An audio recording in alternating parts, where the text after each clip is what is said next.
Good morning, everybody. Welcome back to video number 2 on the Axis advance during World War II. Now, last time we left off in April of 1940 with the German Reich invading Denmark and them surrendering in only a few hours, and then invading Norway and them surrendering after 2 months. Now, the British did try to get involved in this, and they sent the Royal Navy out to the North Sea to try to stop the German army from pouring across the water and making it into Norway. However, using both Norway and Denmark gave the German Luftwaffe, the Air Force, a lot of bases to use to attack that British Navy, and the British Navy eventually had to give up and pull back to England.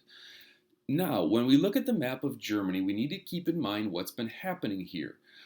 Going all the way back to the reoccupation of the Rhineland in 1936, we've been making this counterclockwise sweep around Germany, from the remilitarization of the Rhineland to the Anschluss to the Sudetenland to Czechoslovakia to Poland to Denmark and Norway. And now, of course, there's only a few places for the German army left to go. They could go to the Netherlands, they could go to Belgium, they could go to France, and that's pretty much it. So everybody pretty much knows what's going to happen next. They're going to try to take out their old arch rival, the French.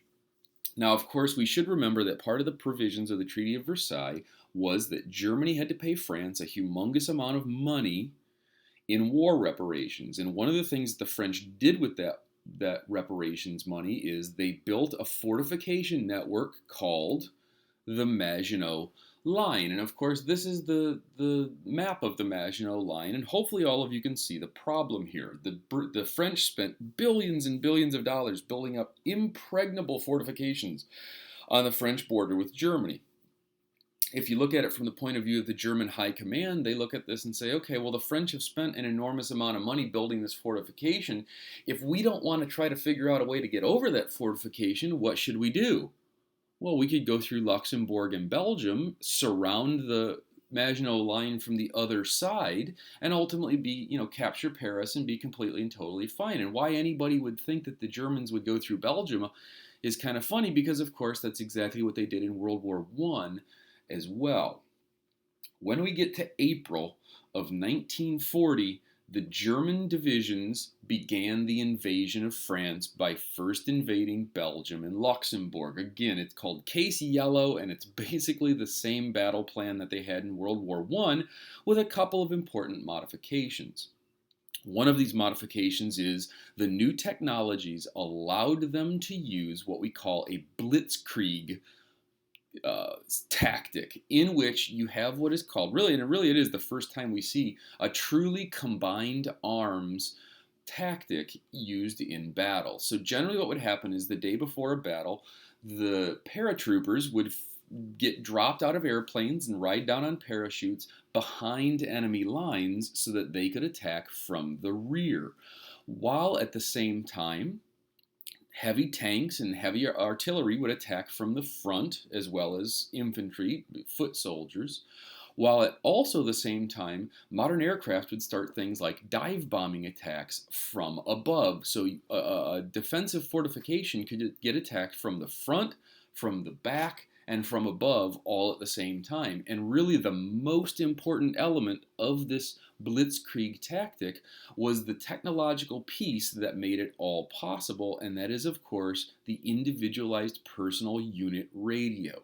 This allowed all of these different units of the German Army and Air Force to communicate with each other, so that in real time, so that they could combine their arms and they could coordinate these attacks to attack very, very, very rapidly. And basically they would hit the enemy so fast that the enemy didn't have a chance to respond and had only really two options. You could either fight to the death because you were totally surprised, or you could surrender. And an awful lot of units were forced to surrender because they didn't have a better option. This allowed the German army to move incredibly, incredibly quickly, up to the point where the French central headquarters was having a really, really hard time even keeping track of where they were inside of France. And they started to refer to them as the Ghost Division, because again, it was like fighting a ghost. Once you knew where they weren't there anymore.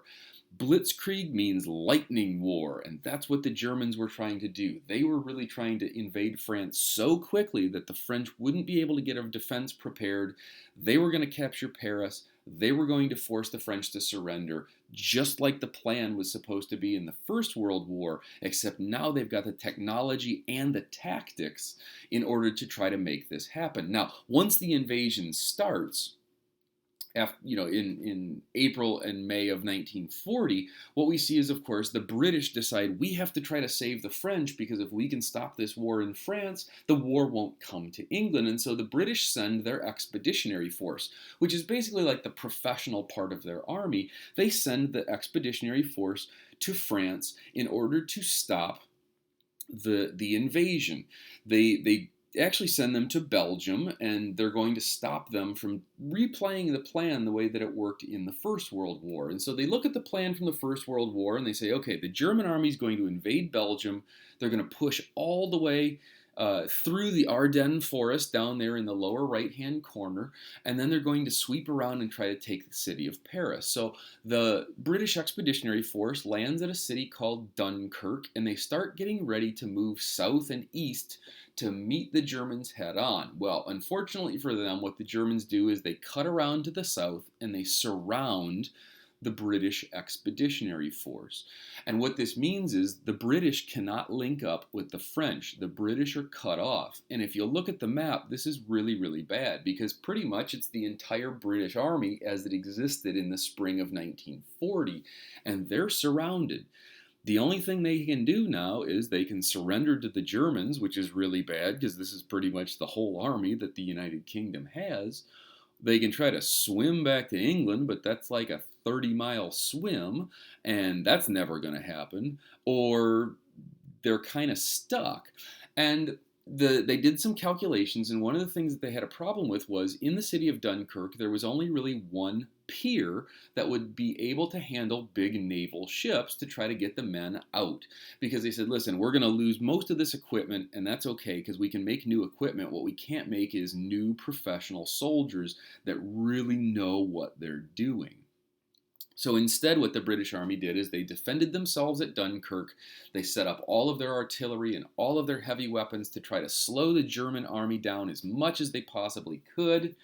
And Winston Churchill, the new prime minister, got on the radio and told the British people, we need you. This is the hour that your country needs you. We need every boat we can possibly get. Not big naval ships, boats, pleasure craft, fishing trawlers, anything you've got that we can get used to drive across the channel to get men off of the beaches. Now, most of these little ships, and we're going to refer to this as the little ships at Dunkirk, most of these little ships are actually not being operated by civilians. Most of them are being operated by Navy and what's basically Coast Guard personnel. But some individual people do actually take the risk for themselves. They hop on their boats, they sail across the English Channel, and they become the little fleet of little ships that are going right up to the beaches and getting men directly off of the beaches to try to accelerate this process. This operation is called Operation Dynamo. And what you can see is while most men are eventually evacuated from Dunkirk using the main harbor, it's almost 100,000 other soldiers in May and June of 1940 that are rescued directly from the beaches. So about a third, almost a third of all the men that are rescued from Dunkirk are rescued off the beaches. So the British public pulls together and does their civic duty and really helps their soldiers not get captured. Dunkirk goes from being a disaster where the British almost lose their entire expeditionary force to really a miracle because they're able to save 338,000 soldiers who will eventually go on to fight the Nazis in other places, in other ways, and of course we know to eventually win the war. Now, way back when we talked about the end of World War I told you guys to remember a train car.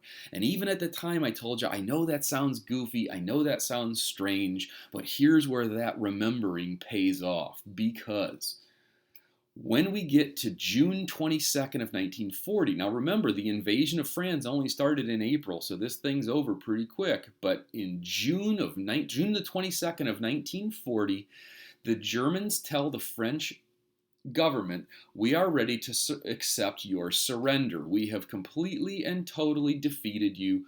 We are now ready for you to surrender to us. And they actually pulled out the exact same train car that Germany was forced to surrender in during World War I, and they said to the French, when you are ready to surrender, you can do it in this train car, just like we did in 1918.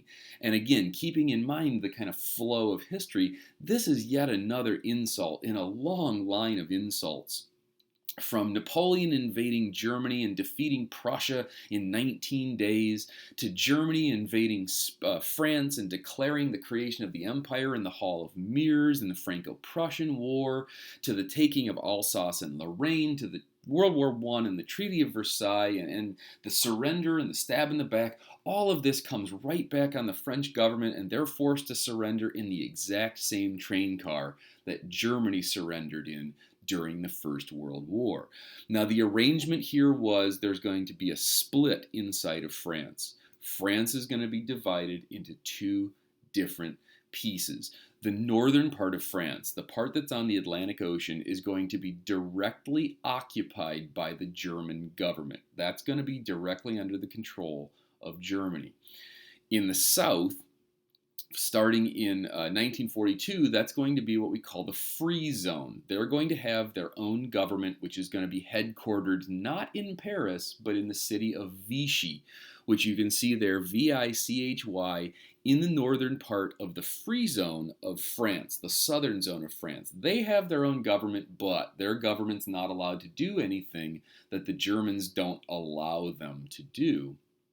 And so sometimes we call them collaborationist France.